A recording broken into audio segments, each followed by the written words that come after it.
everybody. My name is Miss Jenny, and I am the Director of Education at the Southern Food and Beverage Museum here in New Orleans. So we like to shorten that and say SoFAB. So we have a whole program called SoFAB Kids, and what I do on a normal basis is I teach kids how to cook. Because we have a little different circumstance. Instead of cooking all together, we're going to be cooking at our homes with our families, which is really exciting because that means that you have so much more help, whether that's your siblings, whether that's your parent or your grandma or your grandpa or me. So I'm really excited to cook with you today, and I feel like there is nothing better to start with than chocolate chip cookies, right? We all need a little bit of chocolate chip action right now. And apparently, according to this bag, these are mega chunks, so I think we're gonna be in a pretty good spot. Now, I have to say, one thing you absolutely wanna do is you wanna make sure that you have a parent here. So, there are a couple things in the kitchen as we're learning and getting ready to do things that I'm going to use that you're going to want to use a parent. We don't have any chopping today, and you can actually use your very own spatula to mix this. However, you can also use a KitchenAid mixer, the stand one, or what I'm going to use is a hand blender because I don't have a KitchenAid mixer. There's also some ingredients I just don't have. This recipe calls for vanilla. We're using almond extract, but that's fun. You get to be creative and come up with all sorts of different things that you might have that are going to make your cookies extra special for you. And the thing is, you made it. So it's going to taste even better because of that. Well, let's go ahead and get started. You're going to find the recipe in the bottom. It is linked. It should be kid-friendly, step-by-step. And of course, feel free to pause this video at any time, and that way we can move on to the next step all together. All right. First things first, I need to cream my butter and my sugar. What does creaming mean? It means you basically mix it together pretty quickly so that it's all mixed together and it looks like cream. It's going to look a little more granular than that, but that's what we taught. That's the word we use specifically when we mix butter and sugar together in baking. So right here in this bowl, which is hard to see because of the lighting, but I've got 1 stick of butter, which is also known as 8 tablespoons. I have put this in the microwave for about 40 seconds. I wanted to get it all melted, but not particularly that hot. So I'm going to take it and I'm going to dump it right in here into my big old mixing bowl. It kind of looks like eggs right now, but really it's a whole bunch of butter. That's the good stuff. Okay, next I need my sugar. So I have my bag here of sugar, and I'm going to use my small measuring cup. I have 2 measuring cups. You don't need 2 measuring cups. We have flour coming up, and I wanted a bigger one, but honestly, you can just use this. It's no big deal. Or one of the little hand ones that all fit together. All right, we need ½ a cup of sugar. So I'm going to put this facing me. Make sure that it's cups and not pints, if that's what you're using. And I'm going to pour it in. All right. Now, see how it's kind of at an angle? I'm going to shake and move it like this, try and get it flatter. Let's see. We are at a lot less. Okay. There we go. ½ cup sugar. I'm going to go ahead. I'm going to put that in here. And I'm going to get to creaming. Here we go.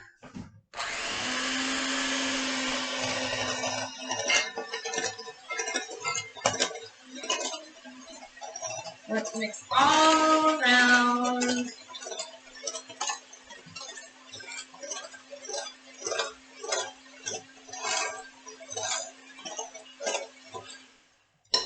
Perfect. Now, I'm going to show you if the light will let me. You can see on the side. What I was looking for when I stopped was to make sure everything looked the same. So I didn't have big chunks of butter and I didn't have, big things of sugar and clumps of sugar. And because this is a glass bowl, I can actually look underneath and make sure that it's all the same. Okay, next part.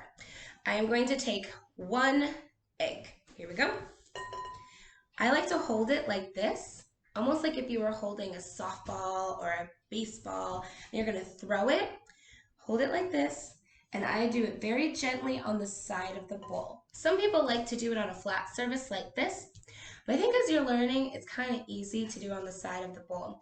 The other thing is you can have the shell in your hand, so if little pieces of shell get in there, you can use the shell to scoop that out and then put it on the side. Okay, now I have my crack. I don't want a big one. I'm going to put my thumbs in here at the same time and pull it apart. There we go. All right, now I need 1 teaspoon of vanilla. I've got my 1 teaspoon right here, but I don't have vanilla. What I do have is almonds, so I'm gonna open this. Might need the help of my apron because it's been a while since I've used almond. There we go. All right, now I'm gonna hold it over the cookie dough right now. And that way, if it spills out a little extra, then I can make sure when I'm pouring it in, I put a little less in, right? So that way you kind of know what's falling in and you also don't make as much of a mess everywhere else. All right. So I have my almond extract and boy, does that smell awesome. It's almost like the cookies are made already. All right. I have my egg and my almond extract, so I'm going to come back over here to my little mixer. It's actually one of my favorite kitchen tools ever. And I'm going to mix it together. And I'm looking for it to be all mixed. All right. Yum, it already smells amazing. All right, so it all looks the same. There's no chunks of egg. I don't see any yolk. And now I'm gonna put this to the side for a second. It's gonna come back, don't worry. I wouldn't let cookie dough get away that quickly in my house. Put this to the side, and I'm gonna start working on my dry ingredients. Now, this is a very hands-on class, and I should have said this in the beginning. Wash your hands. Wash your hands all of the time to start with, in the middle of, if your hands get all eggy. I've broken so many eggs, I didn't get anything on my hands this time, but you want to make sure that your hands are clean. And if you happen to touch your face or your hair or your sister or brother's face or hair, or maybe you pick their nose for them, you want to make sure that you definitely clean your hands again. Let's look at our dry ingredients, and you can see in our recipe, the first thing we're going to start off with is our favorite, and that is flour. So I'm going to use my big guy right here. Make sure it's pointing cups towards me, not pints. Can't tell you how many times I've mixed that up. And I'm going to start putting it in. All right. I'm going to shake it a little bit. I'm going to look, and there it is. It says 1.5 right there. So I'm pretty good. I think I'm going to add maybe just a tiny bit more because I'm thinking there's a couple of grains in here, or clumps. All right, shake it on the money, 1.5. All right, I'm going to add this into a different bowl. Here we go. All right. Every time I'm done with an ingredient, I want to put it to the side so it's just kind of out of my way. A lot of times when I'm using onions, I'll use the onion peel as my little trash disposal. I'll just put all the little bits and pieces on there so I don't have to worry about it. Okay. We're going to do salt next. 1/4 teaspoon. 1/4 teaspoon. Okay. There we go. Put that in with my flour. I'm also going to use baking soda. Baking soda is not baking powder. This is important to know.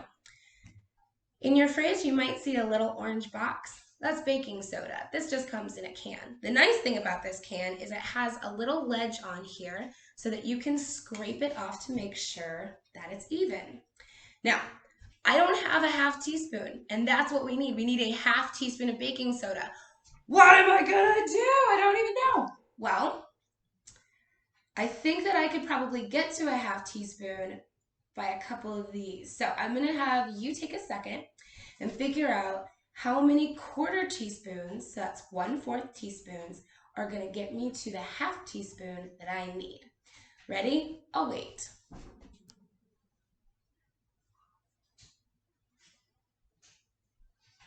I'm sorry, did you say 2? You're absolutely right. I need 2 teaspoons to 1/4 teaspoon. So here I go in. I'm going to get it overflowing a little bit like this, and then I'm going to use this ledge to scrape it off. Boop, put it on in. Is that it? One more? Okay. One more heaping, and I'm going to scrape and put it on in. All right. I'm almost done with my dry ingredients. Do you see how few things this is?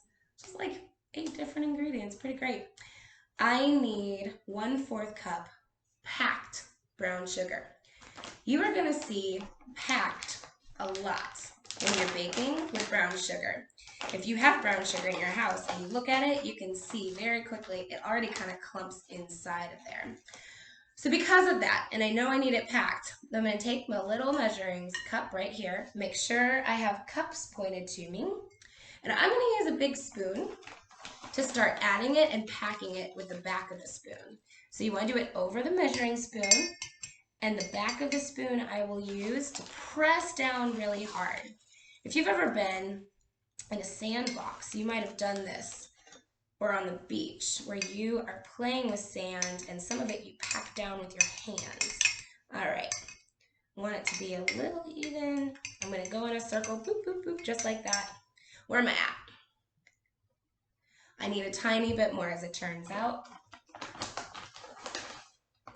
One more. All right.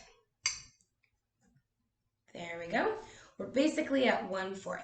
So I'm going to put this in here to my dry ingredients. And with that spoon I just used to pack it together, I'm going to kind of mix it all around like this. It doesn't have to be perfect. The thing is though, is you're going to have a lot of flour at the bottom. So you want to mix it around like this. So you scoop all the way to the bottom and then you turn it over.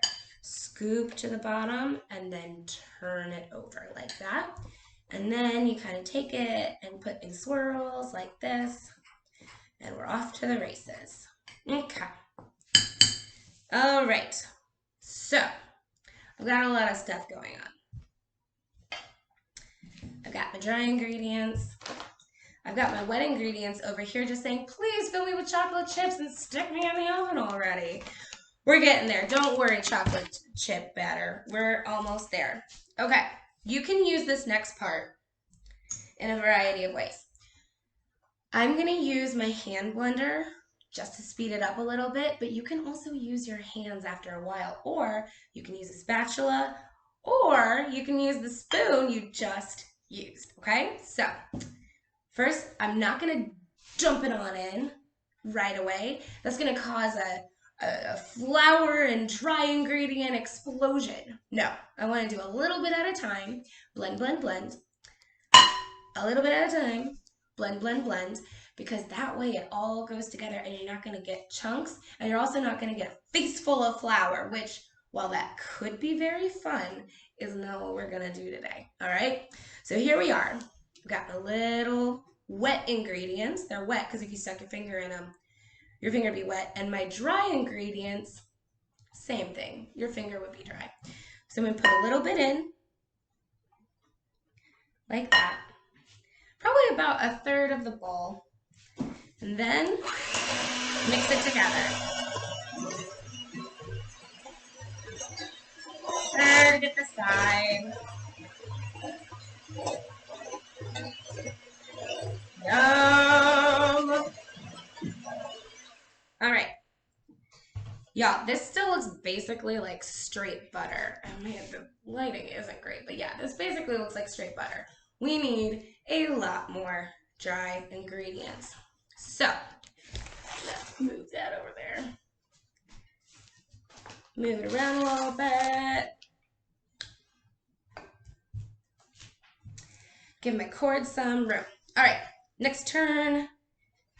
Sprinkle it across. Still have some left, didn't put it all in. And here we go again.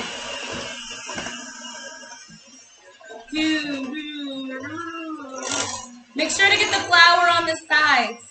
You're gonna start to notice it looks very crumbly. That's a good thing. Woo!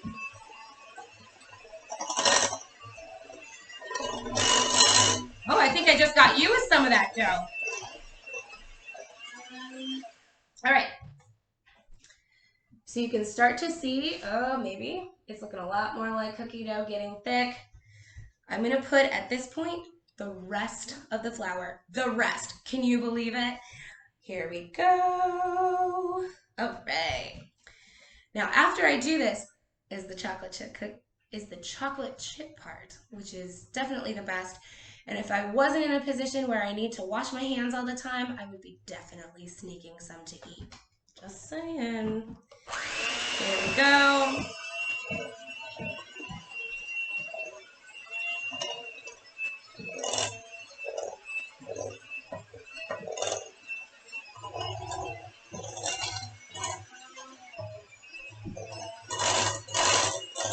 Oh, I see some brown sugar chunks. I'm going for you. I'm going to break you up. Yes, I am. Rah! All right, get that flour on the side of the bowl. Make sure I get the bottom. All right, and then I'm going to let it spin out for a second in the bowl. There we go. Now, we're starting to look more granular. And I think I just lost some. Soki, it is your lucky day. That's all you're going to be staring at now. I know it. Okay. Well, now it's time for the chocolate chips. My favorite part. Should have done peanut butter chips. That'd be awesome. You can use anything. You could use crushed up Girl Scout cookies. You could use, oh, there we go. You could use lots of different things. Okay, so I need 3/4 cup of chocolate chips. Well, 3/4 cup minus 1 chocolate chip. I'll have to remember that. Okay, so back looking at my cups. Ooh, minus 2. Shake it to make it even. Almost there. Shake it to make it even. And you can always do a little tap tap on the surface if you need to make it even, because sometimes our hands aren't big enough to do that. That's fine. However, you don't want to do it too hard because everything will come out like an explosion. Cool, but not fun to clean up. But also because you don't want to pack it down too much. A lot of things need to be light and airy in their container. So we make sure that we're measuring it right. Here we go.